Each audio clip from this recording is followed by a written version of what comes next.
اعوذ باللہ من الشیطان الرجیم بسم اللہ الرحمن الرحیم الحمد للہ رب العالمین وصلی اللہ علی محمد وآلہ الطاہرین اللہم صل علی محمد.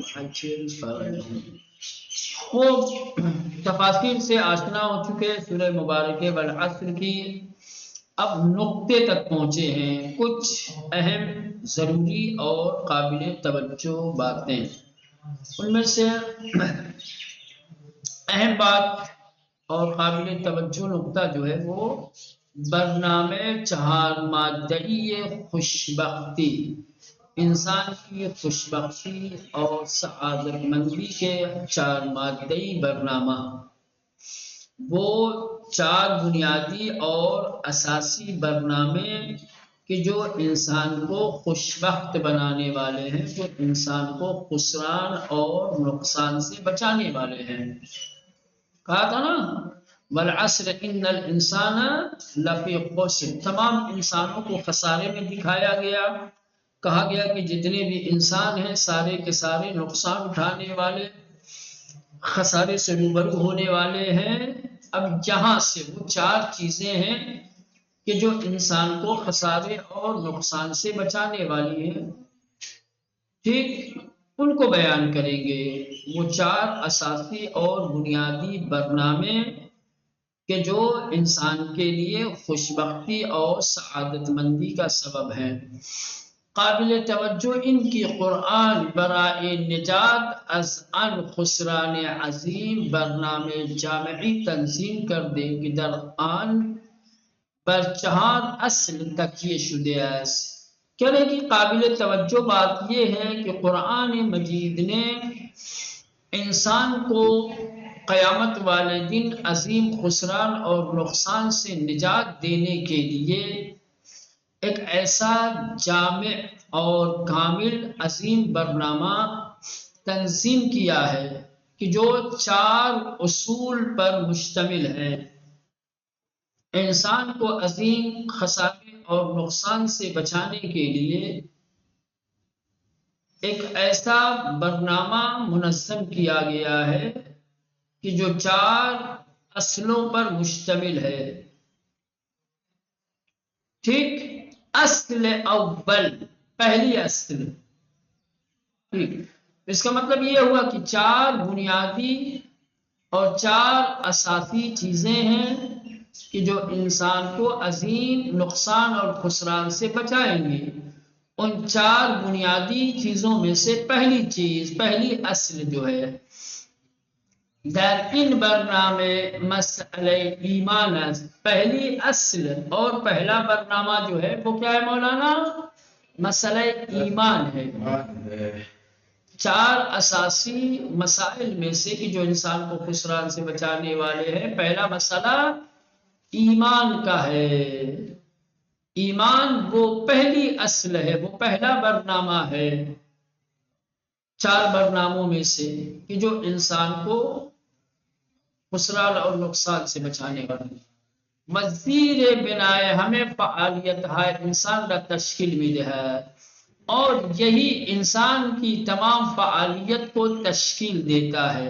یہی انسان کی تمام فعالیت کی بنیاد ہے. دوسرے انسان کی تمام فعالیتیں، انسان کے تمام اعمال اس کے ایمان سے جڑے ہوئے ہیں. ایمان تکیہ گاہ ہے، ایمان اساس ہے. اسی ایمان کی بنیاد پر انسان کی دوسری فعالیتیں، دوسرے افعال اور دوسرے کام انجام پاتے ہیں. چرا کی تلاش ہے عملی یہ انسان عزم بانی فکری و اعتقادی ان سرچشمے گیرت. آپ نے یہ کیسے کہہ دیا کہ انسان کی جتنی بھی فعالیت ہے، انسان کے جتنے کارنامے ہیں، اس کی بنیاد اس کا ایمان ہے؟ کہا کیونکہ انسان ایک عقل مند مخلوق ہے. اللہ نے اس کو عقل و شعور اور فکر عطا کیا ہے. انسان جو کچھ کرتا ہے پہلے اس کے بارے میں فکر کرتا ہے.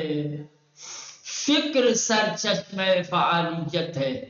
بولا نا ایسا تو نہیں ہے نا جانوروں کی طرح سے کہ انسان بغیر فکر کیے ہوئے صرف جسمانی تقاضے کو مد نظر رکھ کر کے کسی بھی طریقے کا عمل انجام دینے لگے۔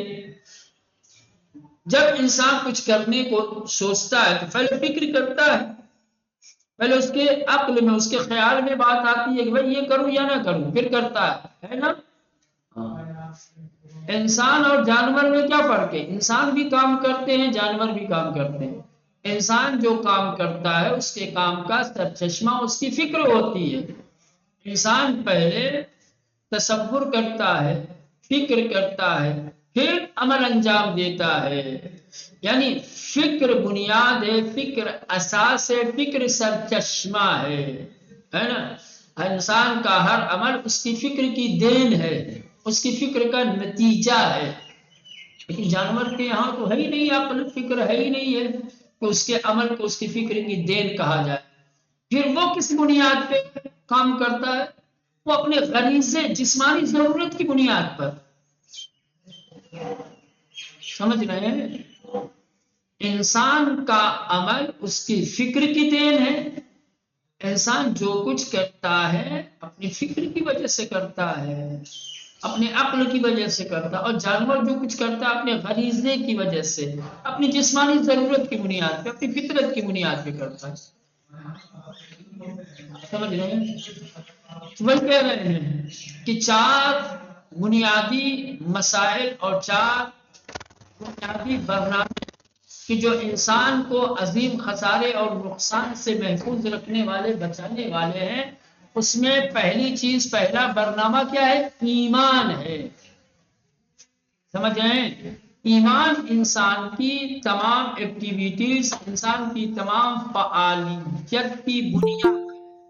انسان کی جتنے بھی افعال ہیں، جتنی بھی ایکٹیویٹیز ہے، ٹھیک، اس کا سرچشمہ کیا ہے مولانا؟ ایمان ہے۔ کیونکہ انسان کی جتنی بھی عملی کوششیں ہیں وہ اس کی اعتقادی اور فکری مبانی سے کیا مولانا نکلتی ہیں۔ اس کا سرچشمہ انسان کی فکر ہے، اس کا اعتقاد اور اس کا ایمان ہے۔ نہ ہم چون حیوانات، نہ کہ جانوروں کی طرح سے، کہ جانوروں کی جتنی بھی حرکتیں ہیں، جتنی بھی ایکٹیویٹیز ہیں، جتنی بھی فعالیتیں ہیں، وہ سب اس کے غریزی اور اس کی فطری اور جسمانی ضرورت اور انگیزے کے لحاظ سے ہیں۔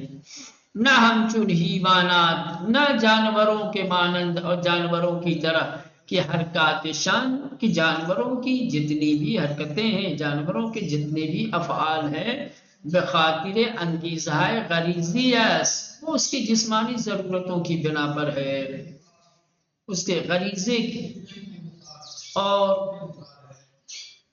اس کی جسمانی ضرورتوں کی وجہ سے ہوتی ہے۔ اگر اس کی جسمانی ضرورتیں نہ ہو تو اس میں حرکتیں ہی نہ ہو جانور۔ ٹھیک، اب آئیے وبتعبیر دیگر اعمال انسان تبلوری است از عقائد و افکار او۔ دوسرے لفظوں میں مولانا، انسان کے اعمال اس کے عقائد و افکار کا آئینے دار ہیں، عکس ہیں۔ انسان کے عمل کو دیکھ کر کے اس کے عقیدے اور اس کے فکر کا اندازہ لگایا جا سکتا ہے۔ انسان کے عمل میں اس کی فکر اور اس کا عقیدہ دکھائی دیتا ہے۔ کسی بھی انسان کے عمل کو دیکھ کر مولانا آپ اس کی فکر اور اس کی عقل کا، اس کے ایمان کا، اس کے عقیدے کا اندازہ لگا سکتے ہیں۔ آپ کسی کو پتھر پوجتے ہوئے، کسی کو جانور پوجتے ہوئے دیکھو گے تو کیا سمجھو گے؟ سمجھ جاؤ کہ بھائی اس کا عقیدہ کیا ہے، اس کی فکر کس طریقے کی ہے، کس درجے کی ہے۔ کہ انسان اشرف ہو کر کے اور جانور بھی، بس یہ فکری اعتبار سے جانور سے بھی انسان کا کے جو اعمال ہوتے ہیں، جو ایکٹیویٹیز ہوتی ہیں، اس کی فکر کا آئینہ دار ہوتی ہے.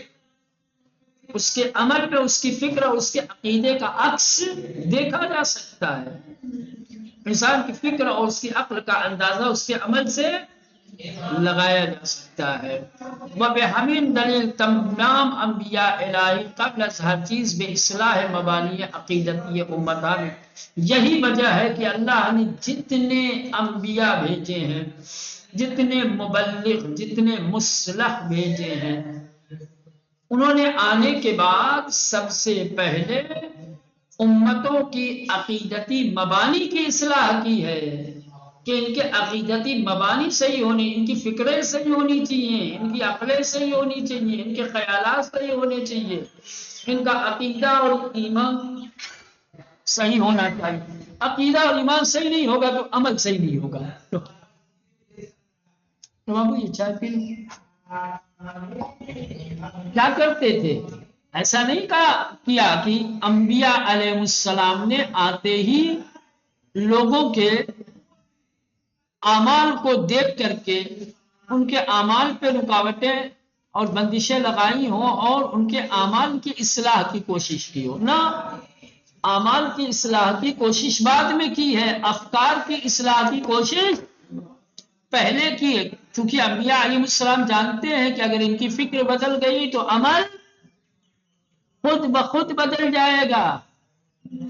جب تک سوچ نہیں بدلے گی، جب تک فکر نہیں بدلے گی، عمل، کیونکہ عمل فکر کی پیداوار ہوتی ہے. میں آسان لفظوں میں کہہ رہا ہوں، سمجھا نہیں سمجھ میں آ رہی ہے. انسان کا عمل اس کی فکر کی دین ہوتی ہے نا. فکر نہیں صحیح نہ کی جائے، عمل صحیح کرنے کی کوشش کی جائے، ہوگا نہیں ہوگا بھائی، بنیادی غلط ہے. اب بنیاد کو چھوڑ کر کے پہلی، جیسے کہتے ہیں نا فارسی میں ضرب المثل ہے، نشت اول چون نہد معمار کج تا سریا میرور دیوار کج. اگر کوئی مستری بنیاد کی پہلی ہی اینٹ ٹیڑھی رکھ دے، اب لے جاؤ دیوار چاہے کتنی اونچی جائے گی اتنی ٹیڑھی ہوتی جائے گی. سمجھ رہے ہیں؟ تو انسان کے عمل کا سرچشمہ، اس کی بنیاد اس کی فکر ہے، اس کا عقیدہ ہے. غلط عقیدہ ٹیڑھی اینٹ جیسی ہے، آپ نے اس کو چھوڑ دیا، عمل کی اصلاح کے چکر میں پڑ گئے، نہیں ہوگا. سمجھ رہے ہیں؟ ہاں، بنیاد غلط ہے نا، بنیاد صحیح کر لو پہلے، تب دیوار سیدھی ہوگی. سمجھ رہے ہیں؟ تو یہ کہہ رہے ہیں کہ وہ بتعبیر دیگر، اور دوسری عبارت میں، دوسرے لفظوں میں، اعمال انسان تبلوری از عقائد و افکار او. انسان کے اعمال اس کے افکار و عقائد کا آئینہ دار ہیں. انسان کے اعمال اس کے عقائد و افکار کا آئینہ دار. انسان کے عمل سے اس کے عقیدے کا پتہ چلتا ہے، انسان کے عمل میں اس کا عقیدہ، اس کی فکر جھلکتی ہے، نظر آتی ہے. وبحمن دلیل، اسی وجہ سے چونکہ انسان کا عمل اس کے عقیدے کا عکاس ہوتا ہے، آئینہ ہوتا ہے، اسی وجہ سے تمام انبیاء الہی، اللہ کے جتنے بھی پیغامبر تھے، جتنے بھی انبیاء اور مسلح آئے، قبل از ہر چیز، انہوں نے ہر چیز سے پہلے بے اصلاح مبانی عقیدتی امتہا، امتوں کے عقیدتی بنیادوں کی اصلاح کی پرداختن اصلاح کرنے کی کوشش کرتے تھے. ان کے عقیدتی مسائل کی پہلے اصلاح کرتے تھے، بنیادی عقائد کی پہلے اصلاح کرتے تھے. مخصوصاً باشر کی سرچشمے ہن میں انواع رضائل و بدبختی ہا و پراگندگی ہا بے مبارسی میں پرداختن، خاص طور پر شرک، کہ جو تمام رذائل، تمام برائیوں، تمام بدبختیوں، تمام افتراق اور تمام جدائی اور اختلافات کا سرچشمہ ہے. سب سے پہلے اس کے ساتھ مقابلہ کرتے تھے، اس کے ساتھ لڑائی لڑتے تھے۔ سب سے پہلے انبیاء شرک سے مقابلہ کرتے تھے۔ امتوں میں اگر شرک جیسی بیماری، شرک جیسا عقیدہ ہوتا تھا تو سب سے پہلے شرک کو ختم کرنے کی کوشش کرتے تھے۔ شرک کیا ہے؟ کوئی عمل ہے؟ عقیدہ ہے؟ عقیدہ ہے، فکر ہے۔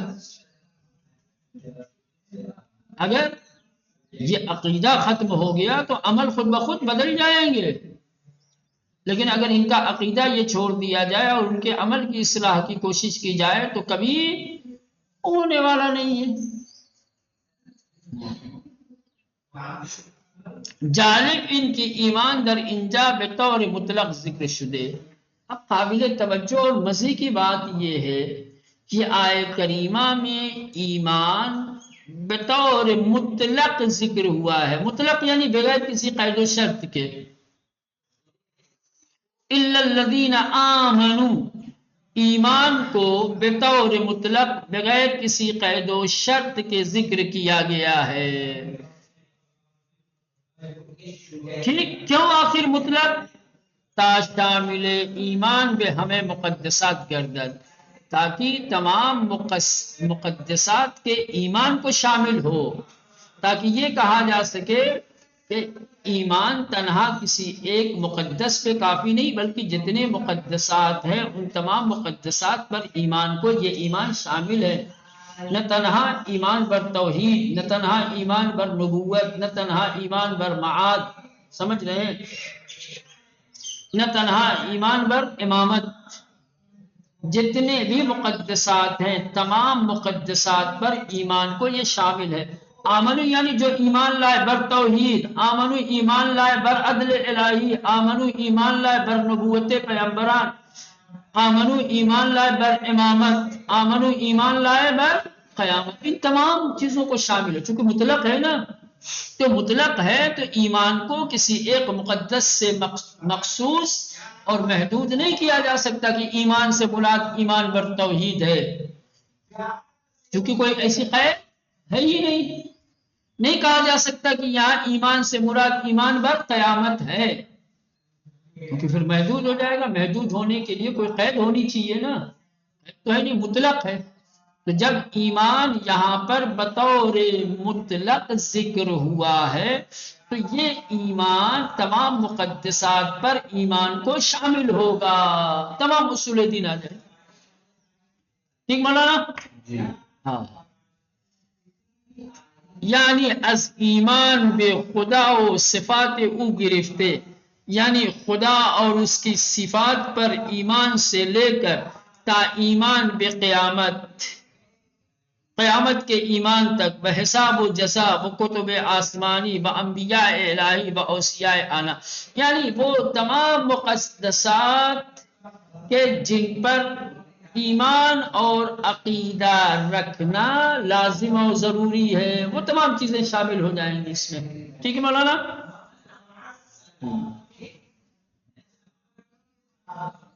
خدا کی ذات و صفات سے لے کر کے قیامت اور قیامت کے جتنے مراحل ہیں وہ تمام چیزیں کہ جس پر ایمان ضروری ہے وہ سب اس میں شامل ہیں، وہ سب آ جائیں گے۔ تمام چیزیں جن پر ایمان رکھنا ضروری ہے، جو ایمان کا حصہ ہے، جو اعتقادات کا جز ہے، وہ سب اس میں شامل ہے۔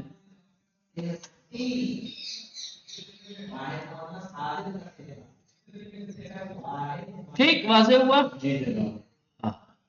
تو یہ پہلی اصل تھی۔ اب آئیے، تو پہلی اصل سمجھ میں آ گئی۔ پہلا برنامہ، پہلی اساسی اور بنیادی چیز کہ جو انسان کو عظیم خسارے سے بچانے والی ہے اور انسان کو خوشبختی اور سعادت اور نجات کی طرف لے جانے والی ہے، وہ کیا چیز ہے؟ ایمان ہے۔ کون سا ایمان؟ وہ ایسا ایمان جو تمام مقدسات کو شامل ہو۔ ٹھیک ہے، تو خلاصہ اگر کیا جائے تو ٹھیک۔ اب یہ دوسری اصل اور دوسرا برنامہ جو انسان کو خوشبخت بنانے والا ہے، خسارے نقصان سے بچانے والا، بمیوے درخت بارور و پرثمر ایمان پرداخته از اعمال صالح سخن میگوید. دوسری جو اصل ہے، دوسرا جو برنامہ ہے، وہ ایمان کا ثمرہ ہے، ایمان کا پھل ہے، جو ایمان سے ہی برابر ہوتا ہے، جو ایمان سے ہی پیدا ہوتا ہے، اس کو بیان کیا گیا ہے، اور اس کا نام ہے اعمال صالحہ. اعمال صالحہ ایمان کا ثمرہ ہے. درخت ایمان پر اعمال صالحہ کے پھل آتے ہیں. ٹھیک، ایمان صحیح ہوگا تو اعمال صالح خود بخود انجام پائیں گے، انسان خود بخود اعمال صالح انجام دے گا. ٹھیک ہے. اصل دوم، دوسری اصل بے میوہ درخت بارور پرثمر ایمان، ایمان کے پرثمر اور برابر درخت کا میوہ پرداخت بیان کیا گیا ہے، ذکر کیا گیا ہے. یعنی از اعمال صالح سخن می گوئی، یعنی اعمال صالح کی گفتگو کی گئی ہے. یعنی اعمال صالحہ وہ دوسرا برنامہ ہے کہ جو انسان کو خوشبخت بنانے والا، خسارے سے بچانے والا ہے. اور اعمال صالحہ درخت ایمان کا پھل ہے. ختم. ٹھیک ہے. چه تعبیر وسیع و پر محتوائی آری صالحات ہمون اعمال شائستے، نہ فقط عبادات، نہ تنہا انفاق فی سبیل اللہ، نہ فقط جہاد در راہ خدا، نہ تنہا کسب علم و دانش، بلکہ ہر کار شائستگی کی وسیلہ تکامل نفوس و پرورش اخلاق و قرب اللہ و پیشرفت جامع انسانی در تمام زمین ہا شباد. واقعا کیا خوبصورت تعبیر ہے، کتنی وسیع تعبیر ہے، اور کتنی پر محتوا ہے، کتنی جامع اور کتنی کامل تعبیر ہے. کیا ہے مولانا؟ وَعَمِلُ الصَّالِحَاتِ، صالحات یعنی اعمال شائستہ، یعنی نیک اور اچھے کام، نہ صرف عبادتیں، نہ صرف اللہ کی راہ میں انفاق کرنا، نہ صرف خدا کی راہ میں جہاد کرنا، نہ صرف حوض علمیہ میں ایڈمیشن لے کر کے علم حاصل کرنا، بلکہ تمام وہ شائستہ، تمام وہ بہترین، تمام وہ اچھے اعمال کہ جو انسان کے نفوس کی اور انسان کی پرورش اور اس کے اخلاق کے تکامل کا یا قرب الہی کا اور انسانی سماج اور معاشرے کی کامیابی اور ترقی میں جو تمام چیزیں شامل اور شریک ہیں، سب اس میں آ جائیں گے. ہر وہ عمل جس سے انسان کے نفس کو کمال حاصل ہو، جس عمل سے قرب الہی حاصل ہو، جس عمل سے انسانی سماج اور معاشرے کو ترقی ملے، وہ سب اعمال صالحہ ہیں. اعمال صالحہ خالی مسجد میں جا کر نماز پڑھنا نہیں ہے، اعمال صالحہ صرف ماہ رمضان میں روزہ رکھنا نہیں ہے، اعمال صالحہ صرف استطاعت ہو جانے پر مکے جا کر کے ارکان حج انجام دینے کا نام نہیں ہے. پیسہ خدا کی راہ میں انفاق کر دیا، صدقہ دے دیا، آپ سمجھے کہ اعمال صالحہ ہم نے کر دیا، یہ کافی؟ اعمال صالحہ کی جو تعبیر ہے بڑی وسیع ہے. ان تمام چیزوں کے ساتھ ساتھ ہر وہ عمل کہ جو انسان کے نفس، انسان کی شرافت، انسان کے اخلاق کی ترقی کا سبب بنے، ہر وہ عمل جو قرب الہی کا باعث بنے، ہر وہ عمل جو سماج اور معاشرے کی ترقی کا سبب بنے، یہ سارے شامل ہیں، یہ سب اس میں آ جائیں گے سارے عمل. یہ قرآن کا کمال ہے کہ ایک چھوٹی سی تعبیر میں اتنے سارے مطالب کو بیان کر دیتی، سمیٹ دیا گیا ہے. بلکہ یہ تعبیر وسیع، کتنی وسیع تعبیر ہے، بپر محتوائی اور محتوا سے بھری ہوئی، مطالب سے بھری ہوئی. آری ہاں صالحات ہمن اعمال شائستے، صالحات یعنی وہی شائستہ نیک اور اچھے اعمال، نہ فقط عبادات. اب بتا رہے ہیں کہ صالحات اعمال شائستہ صرف عبادات نہیں ہے مراد یہاں، نہ تنہا انفاق فی سبیل اللہ، اور نہیں اللہ کی راہ میں انفاق کرنا، نہ فقط جہاد کر راہ خدا، اور نہیں خدا کی راہ میں صرف جہاد کرنا مراد ہے، نہ تنہا کسب علم و دانش، اور نہیں صرف علم و دانش کا حاصل کرنا، بلکہ ہر کار شائستگی کے، بلکہ ہر وہ اچھا نیک اور شائستہ عمل اور کام کی وسیلے تکامل نفوس، کہ جو نفوس کے تکامل کا، نفوس کی ترقی کا ذریعہ ہو، وہ پرورش اخلاق و قرب اللہ، اخلاق کی پرورش، خدا کی قربت و پیشرفت جامع انسانی اور انسانی سماج اور معاشرے کی ترقی اور کامیابی کا ذریعہ ہو، در تمام زمینہا، تمام زمینوں میں بھی شبت، یہ صالحات تمام اعمال کو شامل ہے. ٹھیک.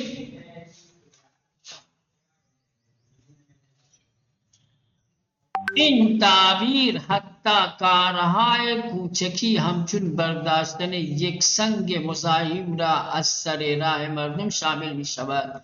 مولانا کہہ رہے ہیں کہ یہ جو تعبیر ہے، یہاں تک کہ انسان کے ایک معمولی اور چھوٹے کام اور عمل کو کسی مومن کے راستے سے پتھر کے ایک ٹکڑے کو ہٹا لینے کو بھی شامل ہے. اگر آپ کسی مومن کی راہ سے ایک پتھر کا ٹکڑا ہٹا دیتے ہیں تو آپ کا یہ کام اور یہ عمل بھی قرآن کی اس تعبیر میں شامل ہوگا. ان تعبیر، یہ جو تعبیر کی گئی ہے، وہ عمل الصالحات، الصالحات جو ہے حتیٰ کار ہے کوچکی، جہاں تک کہ معمولی اور چھوٹے کام، ہم چن برداشتنے یک سنگ مزاحم، جیسے ایک مزاحمت اور رکاوٹ ایجاد کرنے والے پتھر کا اٹھا لینا، اثر راہ مردم، لوگوں کے راستے سے شامل بھی شود. اس چھوٹے عمل کو بھی یہ تعبیر شامل ہے، وہ بھی عمل الصالحات میں شمار کیا جائے گا. تا نجات ملیون انسان، یہاں تک کہ لاکھوں کروڑوں اربوں انسان کی نجات از گمراہی و ضلالت و نشر آئین حق، آئین حق، دین حق کی نشر و اشاعت و عدالت در تمام جہان، اور تمام دنیا میں عدل و انصاف کو قائم کرنا. یعنی یہ جو تعبیر ہے ایک چھوٹے عمل سے لے کر بڑے سے بڑے عمل تک کو شامل اور شریک ہے. اگر انسان، کسی مومن، کسی انسان دوسرے انسان کے راستے سے مزاحمت ایجاد کرنے والا پتھر کا چھوٹا سا ٹکڑا بھی ہٹا دیتا ہے، تبھی وہ عمل الصالحات میں اس کو شمار کیا جائے گا. اگر آپ کروڑوں انسان کو ضلالت سے، گمراہی سے بچاتے ہیں، پوری دنیا میں آپ حق و انصاف، عدل و انصاف اور آئین حق کی کا پرچم بلند کرتے ہیں، پھیلا دیتے ہیں، تبھی وہ عمل الصالحات میں شمار کیا جائے. کیا تعبیر ہے. چلیں یہاں تک رہنے دے، بقیہ انشاءاللہ